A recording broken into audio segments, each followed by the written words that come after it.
Shalom jemaat sekalian, mari kita berdoa sebelum belajar dan merenungkan kebenaran firman Tuhan.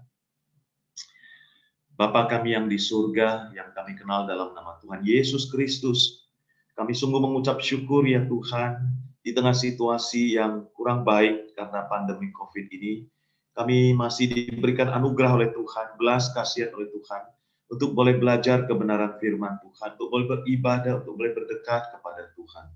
Tuhan jamalah kehidupan kami, berikan kekuatan dan pertolongan di dalam kami menghadapi masa-masa yang sulit ini. Sebentar kami akan merenungkan kebenaran firman-Mu. Tolonglah hamba-Mu yang penuh dengan kelemahan ini, boleh Engkau pakai supaya boleh menguraikan firman Tuhan dengan baik.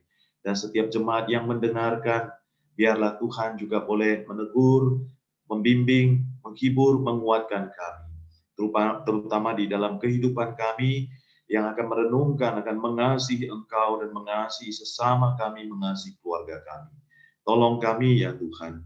Di dalam nama Tuhan Yesus Kristus kami berdoa dan berserah. Amin. Jemaat yang dikasihi Tuhan, kita akan merenungkan tema keluarga yang mengasihi Allah dan sesama. Saya mengajak kita membaca satu bagian firman Tuhan dari Yosua pasal 24 ayat yang ke-15. Demikian firman Tuhan. Tetapi jika kamu anggap tidak baik untuk beribadah kepada Tuhan, pilihlah pada hari ini kepada siapa kamu akan beribadah. Allah yang kepadanya nenek moyangmu beribadah di seberang sungai Efrat, atau Allah orang Amori yang negerinya kau diami ini. Tetapi aku dan seisi rumahku, kami akan beribadah kepada Tuhan. Saudara yang dikasihi Tuhan, Yosua 24 ini LAI memberikan judul adalah pembaharuan perjanjian, di mana Allah yang berjanji mau menjadi Allah, menjadi Tuhan bagi umat Israel yang membebaskan mereka dari perbudakan Mesir. Kemudian setelah mereka masuk ke tanah Kanaan di akhir-akhir kehidupan Yosua, mengingatkan kembali supaya mereka percaya, beribadah kepada Tuhan yang sudah menyelamatkan mereka. Saudara-saudara yang dikasihi Tuhan, dan di dalam ucapan atau peringatan daripada Yosua ini, dia mengatakan, aku dan seisi rumahku, aku dan keluargaku, kami akan beribadah kepada Tuhan. Kami akan mengasihi Tuhan dengan segenap keluarga kami. Kami akan setia kepada Tuhan. Saudara-saudara, kita dipanggil untuk mengasihi Tuhan, mengasihi Allah, setia kepadanya, dan mengasihi sesama kita. Saudara, kita melihat ada seorang bernama Lee Harvey Oswald. Dia masuk di dalam cover majalah Time, kira-kira pada tahun 1963. Tetapi dia masuk majalah Time ini bukan karena dia mempunyai prestasi yang baik, tetapi justru, saudara-saudara sekalian, dia mempunyai prestasi yang buruk. Nah, saudara, mengapa demikian? Karena dia masuk majalah Time ini, dia adalah seorang yang membunuh Presiden John F. Kennedy pada tanggal 22 November tahun 1963. Saudara-saudara, lalu coba kita melihat keluarganya, masa lalunya, ada apa saudara sekalian? Banyak orang yang menulis tentang konspirasi, pembunuhan presiden, dan sebagainya. Tapi kita mau fokus kepada kondisi psikologis dan keluarganya pada masa kanak-kanaknya. Seorang bernama Stephen A. Diamond, PhD, menulis di dalam majalah Psychology Today. Saya mengutip 2 paragraf saja. Dikatakan di situ, untuk memulai mengerti, memahami Oswald secara psikologi, dia ayahnya sendiri meninggal 2 bulan sebelum Lee itu lahir. Meninggalkan mamanya yang miskin, tetapi harus memelihara, membesarkan dia dan 2 abang atau kakak-kakaknya. Karena dia harus bekerja keras. Mamanya ini sering sekali harus meninggalkan Lee Harvey Oswald dan mengabaikan dia.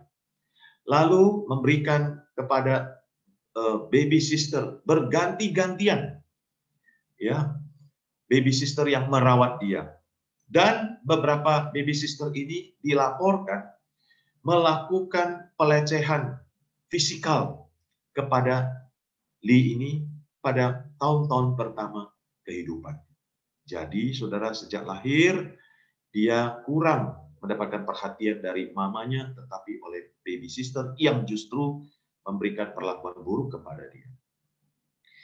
Lalu kemudian pada satu saat, ya, karena sudah tidak mampu memelihara atau merawat anak ini, Lee Harvey Oswald dikirim ke boarding school, tempat sekolah yang ada asramanya.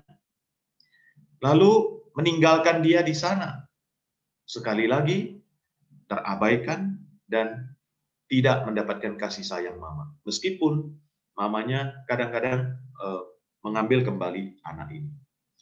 Lalu dikatakan di situ, he felt rejected and unwanted by her. Dia merasakan ditolak dan tidak diingini oleh mamanya sendiri. Menurut kakaknya yang paling besar, ketika di rumah, si Lee kecil ini selalu tidur di tempat tidur mamanya dan melakukan itu terus-menerus sampai kira-kira umur 10 dan 11 tahun.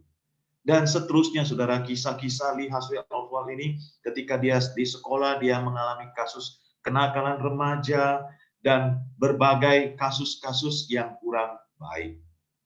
Sampai akhirnya Lee membunuh Presiden John F. Kennedy. Saudara, ada seorang komentator, juga seorang psikolog yang mengatakan, Lee ini merasa hidupnya begitu terpuruk, tidak diinginkan, selalu dibully dan sebagainya, karena di dunia ini ada orang-orang yang pintar, ada orang-orang yang hebat, ada orang yang populer, dan dia sangat iri. Dan dia merasakan itulah yang menyebabkan dia terus dibully, terus direndahkan, terus dilecehkan. Sehingga dia mengambil tekad, dia harus menghabisi orang yang dia anggap paling pintar, paling populer, paling berprestasi di dunia, yaitu Presiden John F. Kennedy pada saat itu. Saudara-saudara yang dikasihi Tuhan, kisah ini kita boleh simpulkan bahwa betapa pentingnya masa kanak-kanak di dalam keluarga. Betapa pentingnya kasih sayang orang tua. Betapa pentingnya nilai-nilai iman rohani dan pengenalan dan mengasihi Tuhan dapat mempengaruhi kehidupan kita di masa yang akan datang. Jikalau mengasihi Allah dan mengasihi sesama di dalam keluarga itu tidak ada, saudara sekalian, maka bisa berakibat buruk seseorang di masa kehidupannya kelak. Dia tidak sanggup mengasihi orang lain, bahkan dia mempersulit atau melakukan hal-hal yang sebaliknya daripada kasih, tetapi kebencian, kekerasan, dan kejahatan. Saudara, hari ini kita merenungkan, saudara sekalian, bahwa Tuhanlah yang membentuk lembaga keluarga. Dan Tuhan menciptakan manusia, dan juga di dalam keluarga kita dipanggil untuk memuliakan Allah dalam setiap aspek kehidupan kita. Saudara-saudara, kita dipanggil menjadi godly family, keluarga yang saleh, keluarga yang sungguh-sungguh merasakan panggilan Tuhan untuk kita membentuk keluarga, menggapai tujuan-tujuan yang Allah inginkan di dalam keluarga kita, yaitu tujuan untuk mengasihi Allah, memuliakan Allah, dan mengasihi sesama kita. Saudara, kita di dalam Alkitab dapat belajar dari contoh keluarga Yosua tadi.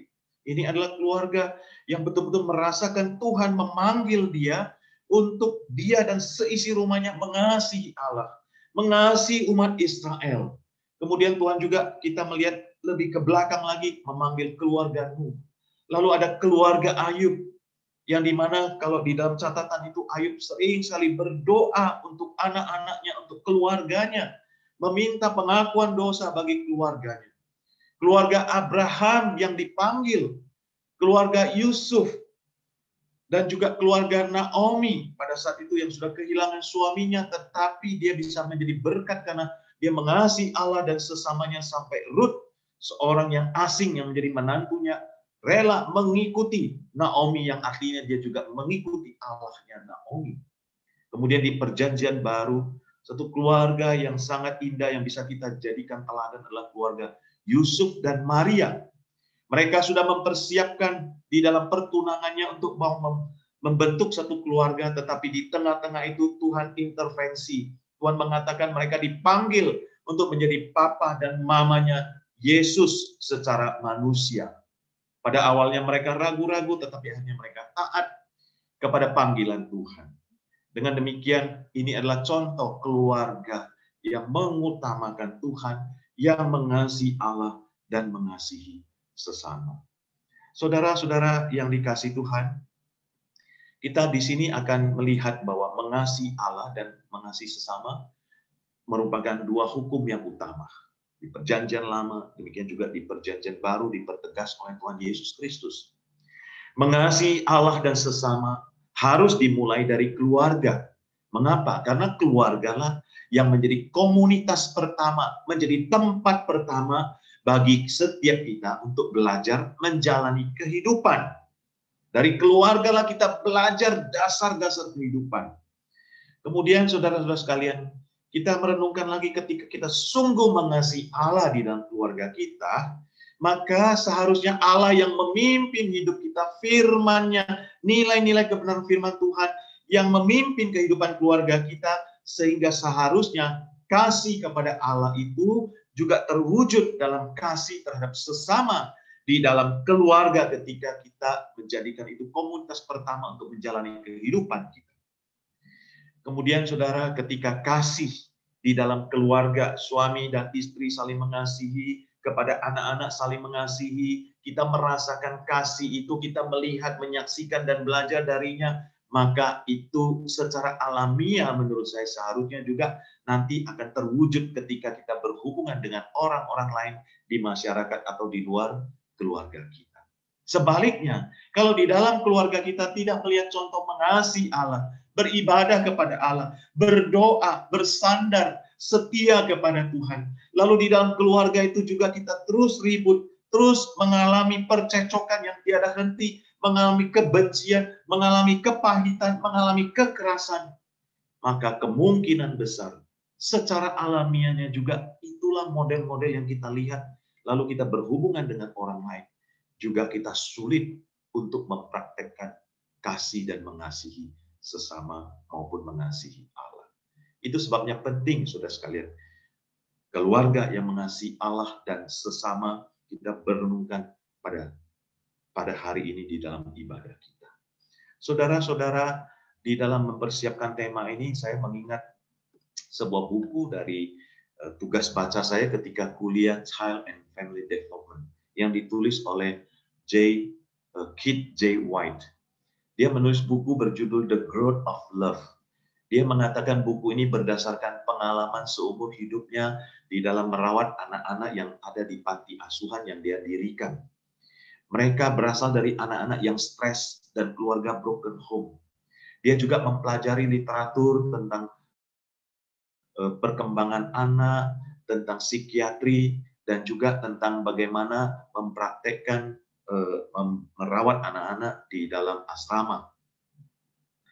Dan saudara-saudara sekalian juga menerapkan iman Kristen di dalam asramanya. Dia seorang teolog, dia juga seorang psikolog, saudara sekalian.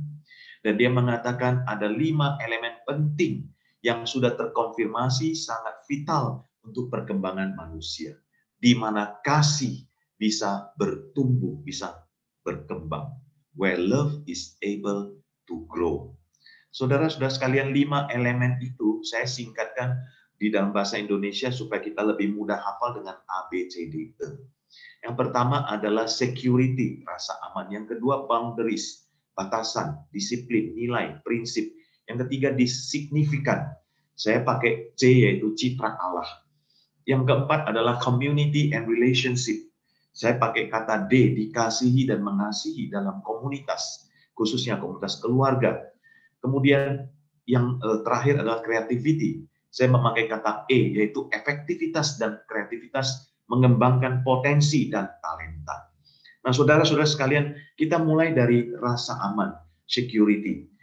Kit White mengatakan, ya, life begins with the fundamental longing for security. Hidup kita bermula dari satu kerinduan akan rasa aman. Anak-anak perlu mengalami ya rasa aman yang menjadi dasar bagi dia memulai kehidupan. Dia boleh merasakan ada keamanan, ada rasa aman dan nyaman ketika dia harus berhenti tanpa takut dari sesuatu kegiatan. Ketika dia harus makan, ketika dia harus tertawa, bahkan ketika dia harus menangis, ada rasa aman untuk dia mengekspresikan segala perasaannya. Maka dianjurkan, always place security at the beginning of any process. Tempatkanlah, ciptakanlah iklim rasa aman di dalam setiap proses tahap kehidupan anak-anak. Saudara-saudara sekalian, walaupun ini adalah seperti buku parenting orang tua ke anak, tetapi prinsip-prinsip ini juga berlaku bagi hubungan kita sebagai orang dewasa, suami istri, ya, orang tua kepada kita, ataupun mertua menantu. Semuanya kita memerlukan rasa aman. Rasa aman dari seorang anak merupakan kebutuhan yang mendasar, yang pokok, yaitu melalui hubungan-hubungan relationship. Yaitu waktu dia mengeksplorasi sesuatu, waktu dia bermain dan waktu dia berkembang. Anak-anak memerlukan hal-hal yang dapat diprediksi dan juga dapat dia bersandar, reliability. Tidak ada intervensi atau cara mengasuh seperti apapun yang akan berhasil kecuali kalau anak itu merasakan dan tahu bahwa dia sedang merasa aman, dikasihi, dan disayangi. Jikalau dia merasa terancam dan tidak aman, maka dia akan bertumbuh dengan tidak stabil, dengan tidak normal. Jiwanya akan tergoncang. Nah, saudara-saudara sekalian, mari kita memikirkan apa-apa saja sih yang bisa menimbulkan rasa tidak aman. Yaitu kita menghindari dua tipe trauma. Yang pertama saya sebut tipe A saja, yaitu kita tidak mendapatkan hal-hal yang diperlukan dalam perkembangan kita. Yang harusnya kita dapatkan, tapi kita nggak dapatkan. Itu menjadi rasa tidak aman.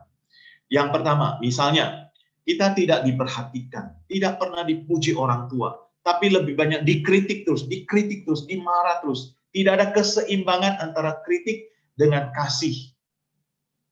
Nah, ini akan menimbulkan rasa tidak aman di dalam kehidupan dia maupun kelanjutan kehidupan dia. Tidak memiliki pengalaman sebagai orang yang disukai. Lebih banyak punya pengalaman sebagai orang yang dibenci, dimusuhi, ditolak, dihina. Tidak memiliki waktu bersama dengan orang tua untuk mengenal Anda, memberikan waktu kepada Anda untuk berbagi kepada siapa Anda. Ide dan pikiran serta pendapat Anda. Karena kita ini banyak emosi-emosi, perasaan-perasaan, ada yang positif, ada yang negatif, kita perlu ungkapkan, perlu diterima kita apa adanya, tapi kita tidak dapatkan. Kemudian tidak mendapatkan perhatian secara fisik, dipeluk, digendong, digandeng, dirangkul ketika masih balita, bahkan dicium dan sebagainya. Tidak ada. Jadi pengalaman secara fisikal dikasihi itu sangat penting, memberikan rasa aman dan nyaman. Saudara bayangkan seorang baby yang baru lahir di pelukan ibunya ketika dia menyusui dan sebagainya. Itu adalah gambaran pelukan untuk mendapatkan rasa aman yang luar biasa. Tidak mendapatkan kebutuhan dasar yang cukup, makanan, minuman, tempat tinggal, pendidikan, dan sebagainya, itu juga bisa menimbulkan rasa tidak aman. Tidak diajari hal-hal yang sukar, memecahkan masalah, mengembangkan ketahanan mental. Di sini bicara soal jangan sampai anak kita dimanjakan. Tidak diberi kesempatan untuk mengembangkan potensi dan talenta. Dia dipaksakan untuk mengikuti keinginan papa mamanya. Dia tidak diperhatikan bakat dan talenta dan minatnya sendiri. Harus mengikuti kemauan orang tua. Akan menimbulkan trauma dan rasa tidak aman. Tipe B, saudara-saudara sekalian. Kalau tadi yang harusnya dapat tapi nggak dapat. Tipe B adalah yang harusnya tidak dapat. Tidak diperlakukan demikian, tapi ternyata mendapatkan perlakuan-perlakuan yang buruk. Misalnya kekerasan fisik, tamparan di pipi, tarikan rambut, menggoncang, memukul, menggelitik anak sampai histeris dan sebagainya.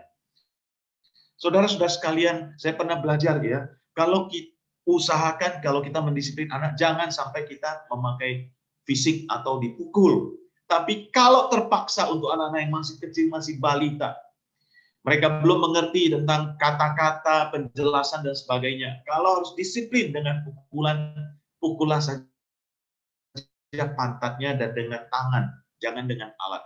Karena kita tidak bisa mengukur kekuatan kita pada waktu kita emosi. Kalau kita pukul dengan tangan, ketika dia sakit, tangan kita juga sakit, kita bisa rasakan. Mencegah dari bahaya kecelakaan atau hal-hal yang lebih parah.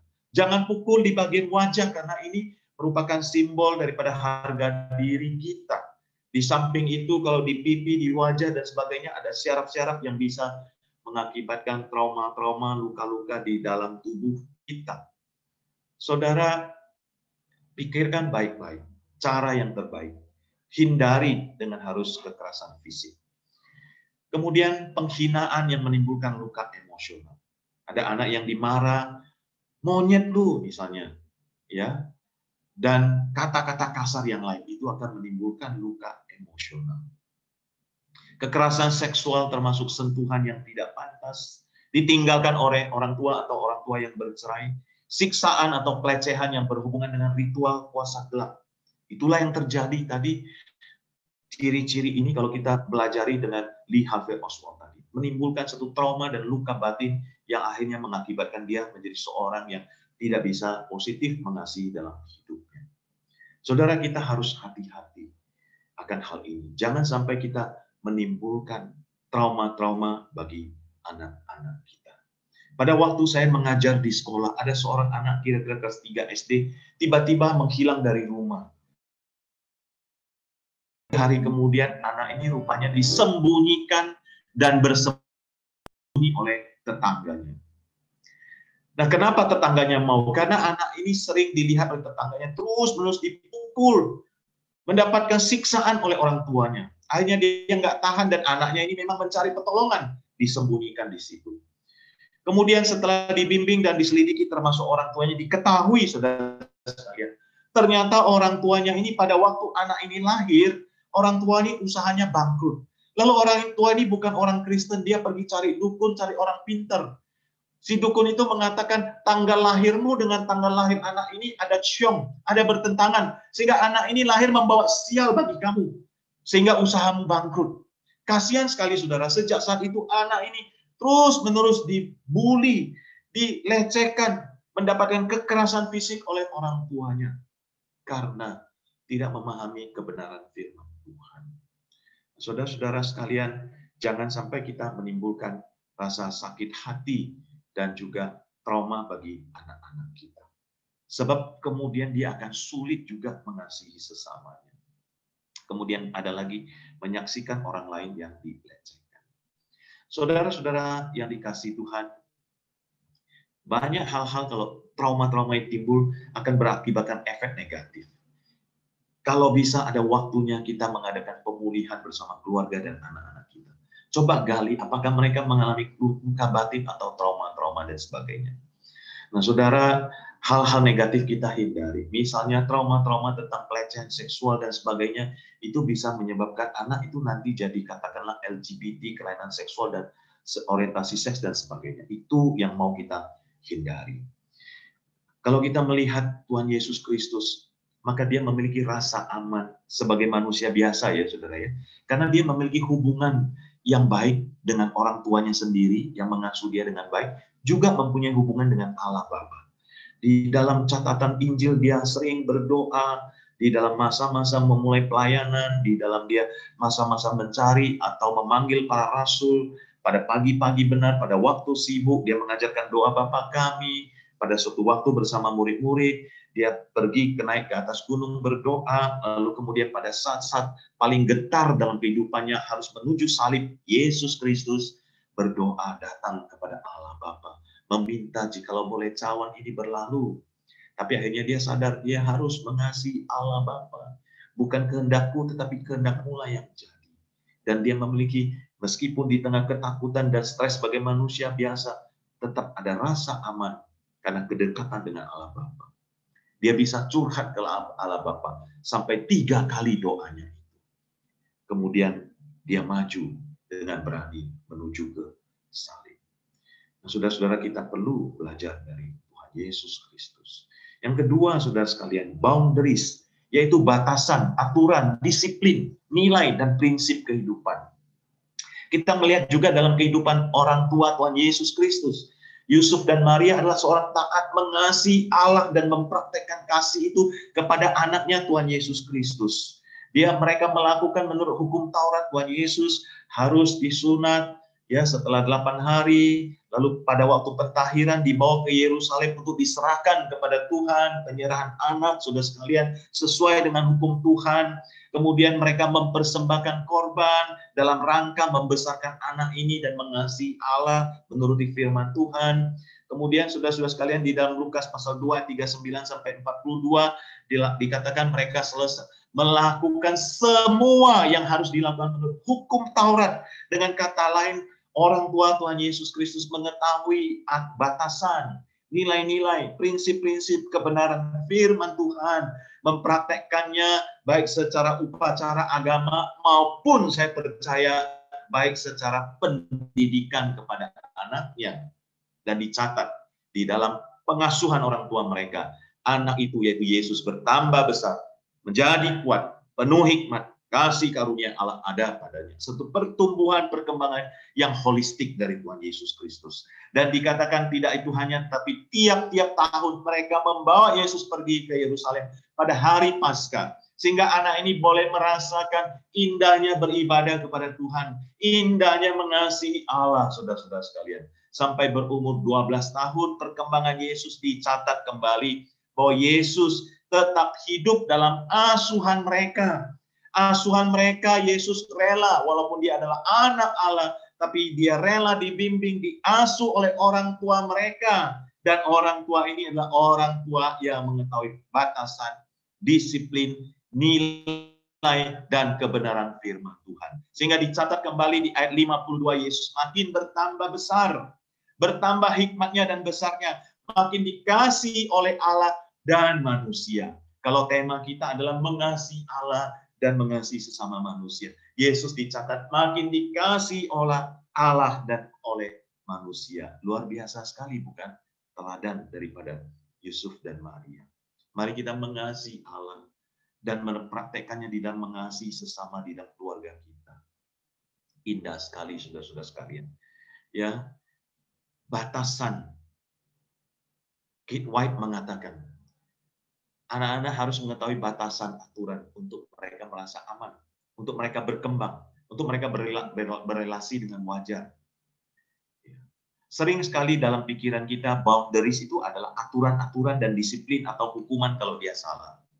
Tapi Kate White mengatakan, but even more important than boundaries, yang lebih penting daripada batasan yang kita pahami sebagai aturan-aturan dan disiplin, adalah values and principles that characterize and govern the persons of life. Yang lebih penting adalah nilai-nilai dan prinsip-prinsip kebenaran firman Tuhan yang menjadi karakteristik dan yang memandu kehidupan seseorang. Mari kita seleksi atau mari kita refleksi akan keluarga kita. Sudahkah kita menaruh nilai-nilai prinsip-prinsip kebenaran firman Tuhan dalam kehidupan kita dan menjadi contoh bagi anak-anak kita? Bagaimana iman kita kepada Tuhan?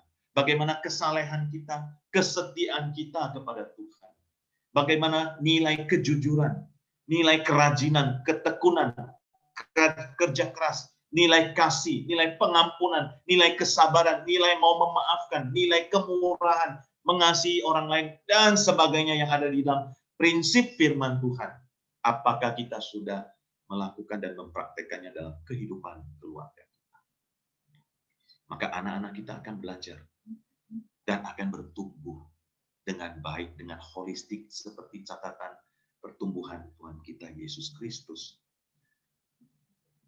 Yang ketiga, saudara sekalian, citra Allah. Ketika kita mengasihi Allah, maka kita mengerti bahwa kita manusia yang diciptakan menurut gambar dan rupa Allah. Sehingga kita juga mengasihi sesama kita, karena mereka begitu berharga. Ya, Kate White mengatakan, anak-anak perlu diyakinkan bahwa mereka signifikan. Mereka adalah seseorang yang berharga karena mereka apa adanya, who they are. Setiap anak perlu tahu bahwa paling sedikit ada satu orang dewasa yang komit mengasihi dia, menerima dia tanpa syarat, unconditional. Janganlah kita mengasihi karena syarat, karena anak kita cantik, anak kita ganteng, anak kita lucu. Kalau dia jelek, kalau dia tidak sesuai harapan kita, atau ada kelemahan-kelemahan dia, kita kurang mengasihi, lalu kita lebih mengasihi anak yang lain yang lebih punya banyak kelemahan. Jangan, saudara sekalian. Setiap anak ada kelebihan dan kelemahannya dan harus diterima sebagai gambar dan rupa. Setiap program untuk perkembangan anak adalah nothing jika absen dari perlakuan kepada anak-anak dan relasi mereka yang tidak merasa dihargai, diterima secara tanpa syarat. Mari saudara sekalian, kita yang mengasihi keluarga kita, suami saya, istri saya, anak-anak saya, orang tua saya, mereka semua adalah gambar dan rupa Allah, citra Allah, mempunyai harga diri, mempunyai martabat dan penting, signifikan di mata Allah. Setiap manusia adalah gambar dan rupa Allah yang diciptakan mempunyai tujuan untuk memuliakan Tuhan. Sehingga kehadiran mereka di dunia sangat penting atau sangat signifikan. Bila anak tidak memiliki persepsi atau citra diri yang benar, maka dia akan menjadi orang yang minder dan yang rendah diri. Betul sekali saudara-saudara sekalian kalimat ini, saudara. Kita melihat lagi contoh teladan dari kehidupan Tuhan Yesus Kristus. Allah Bapa secara nyata, secara terbuka, memproklamirkan di betapa dia mengasihi anaknya. Ketika Yesus dibaptis, dikatakan Roh Kudus turun dalam rupa burung merpati. Jadi ada Allah Bapa, ada Allah Roh Kudus yang bersama-sama menyatakan, ya, ada bahwa Yesus Kristus sebagai Allah anak yang dikasih, yang berharga. Engkaulah anakku yang kukasihi, kepadamulah aku berkenan.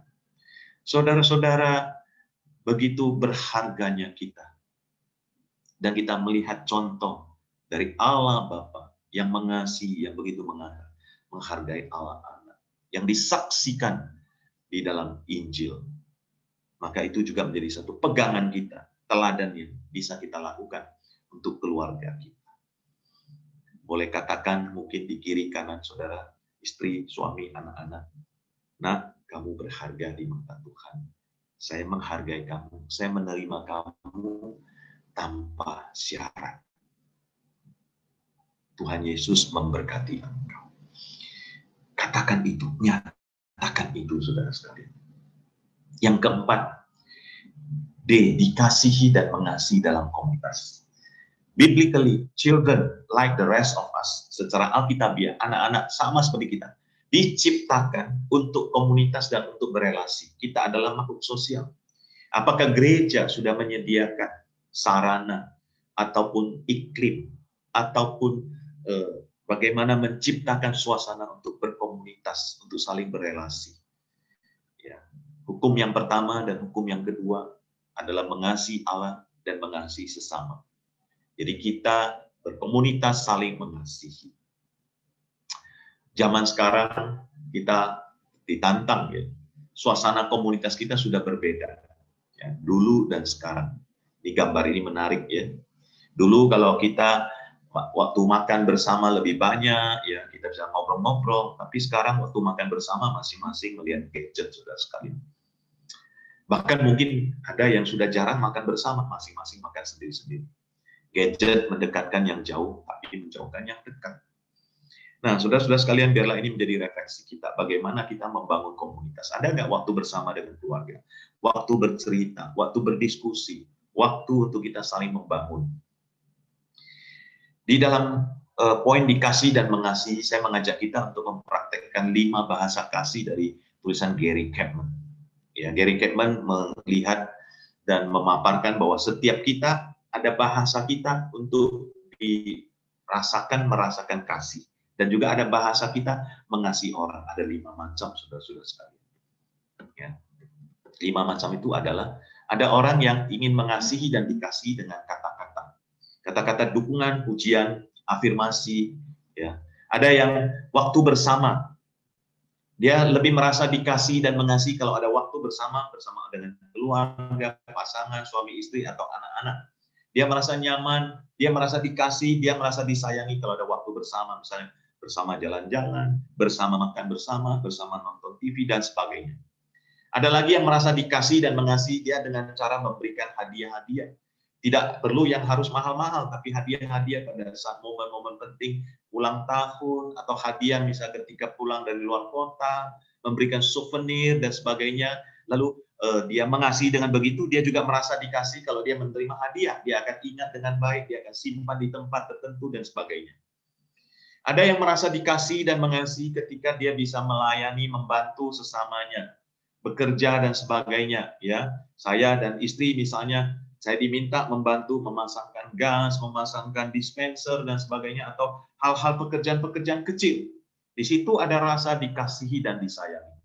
Kemudian juga ada yang merasa dikasihi kalau dia sering disentuh secara kasih, ya, bukan yang menyimpang secara fisik, dibelai, dipeluk, digandeng tangannya, dicium dan sebagainya, yang positif, saudara-saudara sekalian. Nah, di antara kelima ini, coba kita selidiki diri kita sendiri maupun anak-anak kita. Satu pertanyaan misalnya, kapan saatnya saya merasa paling dikasihi oleh pasangan saya? Dan sebaliknya, kapan pasangan saya merasa paling dikasihi oleh saya?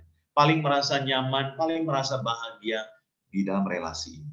Apakah pada saat dengan kata-kata, apakah pada saat waktu bersama, pada saat hadiah berkesan, pada saat pelayanan, dan sebagainya. Nah, ini indah sekali. Salah satu contoh misalnya, saudara sekalian, ya, ada seorang kakek-kakek, dia tiba-tiba melintas di rumah mertua saya pada saat waktu itu saya ada di situ. Itu jemaat. Lalu saya tanya, Aceh mau kemana? Dia sandalnya udah nggak ada. Rupanya dia sudah pikun. Dia pernah pergi keluar rumah, nggak bisa pulang, saudara sekalian. Lalu saya tahu karena jemaat saya, waktu di Pematang Siantar, saya tanya, Aceh mau kemana? Dia bilang, saya cari istri saya.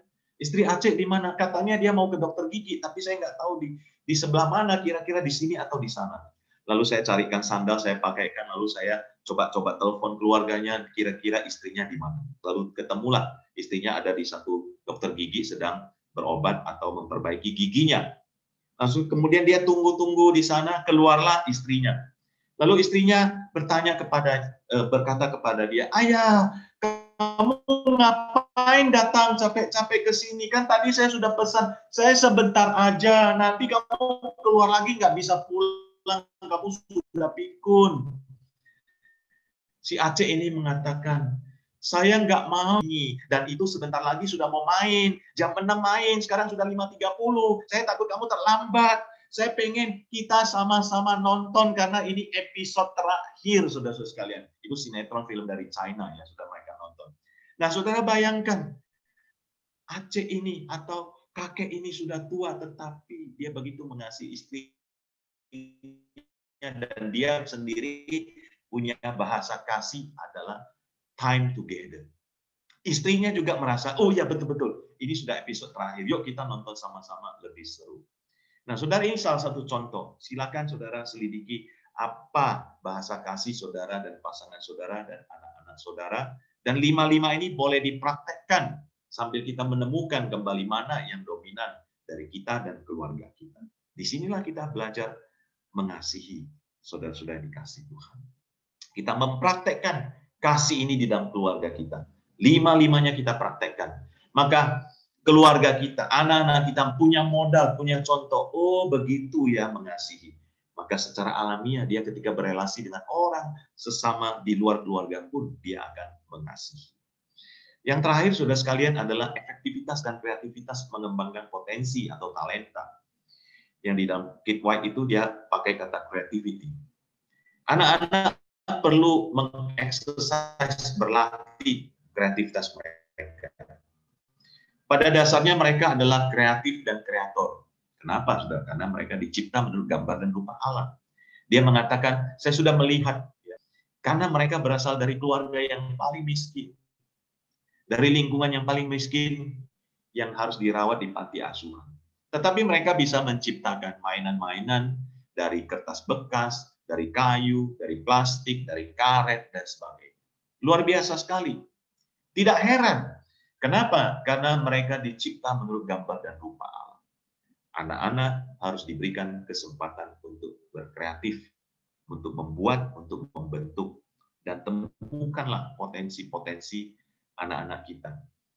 Berikan mereka kesempatan untuk belajar berbagai banyak bidang, alat musik, seni suara, seni tari, lukisan, dan sebagainya. Ya. Efesus 2 ayat 10. Karena kita ini buatan Allah, diciptakan dalam Kristus Yesus untuk melakukan pekerjaan baik yang dipersiapkan Allah sebelumnya. Ia mau supaya kita hidup di dalamnya. Semua kita diciptakan ada tujuan yang baik untuk melakukan pekerjaan baik. Kalau dibarengi dengan kita menemukan potensi kita, menemukan bakat-bakat kita, lalu dikembangkan, akan menjadi berkat yang luar biasa bagi hidup kita, bahkan bagi sesama, dan disitulah wujud kasih kita juga bisa dinyatakan. Saudara-saudara sekalian, demikianlah kita mencoba mengasihi Allah dan mengasihi sesama. Pada akhirnya saya ingin menyampaikan firman Tuhan dari Tuhan Yesus Kristus sendiri yang mengatakan seperti Bapa telah mengasihi aku. Saudara, lihat hubungan seperti keluarga, Bapa dan anak. Demikianlah juga aku telah mengasihi kamu. Tinggallah di dalam kasihku itu. Jikalau kamu menuruti perintahku, kamu akan tinggal di dalam kasihku, seperti aku menuruti perintah Bapakku dan tinggal di dalam kasih. Inilah perintahku kepadamu, kasihilah seorang akan yang lain. Jadi contoh gambaran keluarga, Bapak mengasihi anak.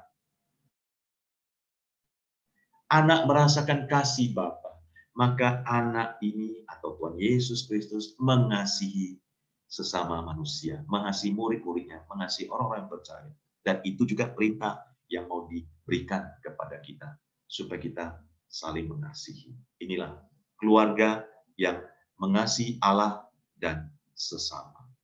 Saudara-saudara sekalian, dari 5 tadi saya ingatkan kembali: A, aman; B, batasan; C, citra Allah; D, dikasih, mengasihi dalam komunitas; E, efektivitas dan kreativitas. Mari kita boleh terapkan ini dalam kehidupan keluarga kita. Mari kita lebih mengasihi, mari kita lebih mengampuni, mari kita lebih memaafkan. Jikalau di dalam keluarga kita ada kebencian, ada kemarahan, ada percecokan, ada perselisihan, pakailah kesempatan ini. Di tengah-tengah pandemi kita masih diberikan kehidupan, kesempatan. Pulihkanlah hubungan-hubungan kita, relasi-relasi kita. Terbukalah untuk mengampuni, terbukalah untuk memaafkan, terbukalah untuk saling menerima. Mari kita berdoa. Terima kasih ya Tuhan untuk firman-Mu. Engkau berkati setiap kami yang sudah mengikuti ibadah ini. Tolong kami dengan kasih-Mu itu, kami boleh mengasihi Engkau dan mengasihi sesama kami.